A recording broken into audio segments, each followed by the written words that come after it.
विश्व हिंदू परिषद ने बांग्लादेशी घुसपैठ पर जताई चिंता। विश्व हिंदू परिषद ने बांग्लादेशी घुसपैठ पर चिंता जताई। वीप के केंद्रीय महामंत्री बजरंग बागड़ा ने कहा, घुसपैठ का मुद्दा राष्ट्रीय सुरक्षा, राष्ट्रीय संपत्ति की सुरक्षा और वनवासी समाज की संपत्ति की सुरक्षा से जुड़ा हुआ है। मई विश्व हिंदू परिषद रांची विश्व हिंदू परिषद ने बांग्लादेशी घुसपैठ पर गहरी चिंता व्यक्त की है। वीप के केंद्रीय महामंत्री बजरंग बागड़ा ने रांची में संवाददाता सम्मेलन को संबोधित करते हुए कहा, घुसपैठ का मुद्दा राष्ट्रीय सुरक्षा, राष्ट्रीय संपत्ति की सुरक्षा और वनवासी समाज की संपत्ति की सुरक्षा से जुड़ा हुआ है। वीप के केंद्रीय महामंत्री ने ऑपरेशन सिंदूर का पूर्ण समर्थन किया और कहा कि आतंकवाद का मुंहतोड़ जवाब देना बेहद ही जरूरी है। उन्होंने पहलगाम आतंकी हमले के बाद सेना ने जो शौर्य और पराक्रम दिखाया है, उस पर विश्व हिंदू परिषद हर्ष व्यक्त करता है।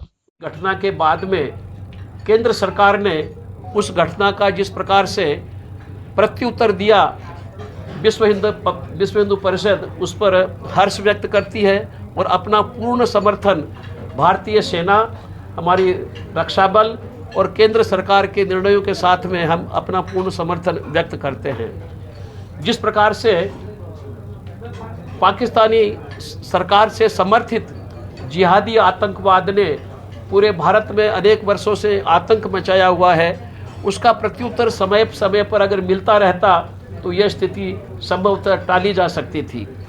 परंतु अब भी सही, देर से ही सही, आतंकवाद का सही उत्तर दिया गया।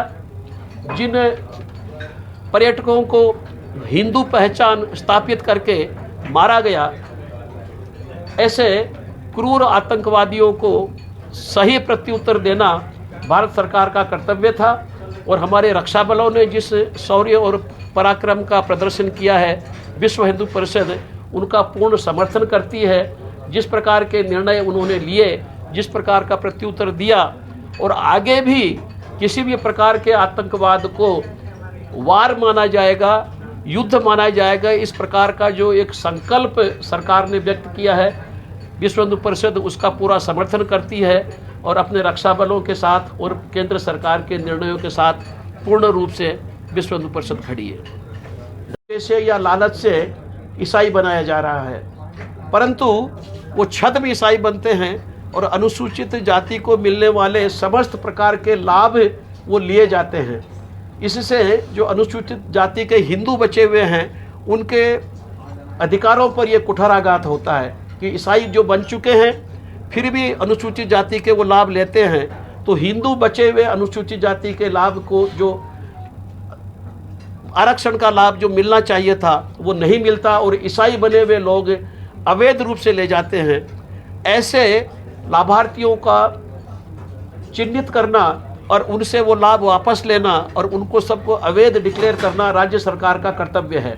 आज के दिन संविधान की यही व्यवस्था है, तो संविधान की इस व्यवस्था को राज्य सरकार लागू करने में विफल रही है। बड़ी मात्रा में शेड्यूल कास्ट क्रिश्चियन बन गए हैं, परंतु अनुसूचित जाति का लाभ लिए जा रहे हैं। यह स्थिति सहनीय नहीं है। इस पर बाल कृष्ण आयोग बैठा हुआ है, लेकिन वो कानून को बदलने की दृष्टि से बैठा हुआ है, लेकिन जब तक ये कानून है तब तक उसकी पालन करना राज्य सरकार का कर्तव्य है। तो इस संबंध में भी हमारा निवेदन है कि राज्य सरकार हिंदू अनुसूचित जाति के अधिकारों की रक्षा करे और जो मतांतरित हो चुके क्रिश्चियन हैं उनको इन सब लाभों से वंचित करे, ये हमारी मांग है।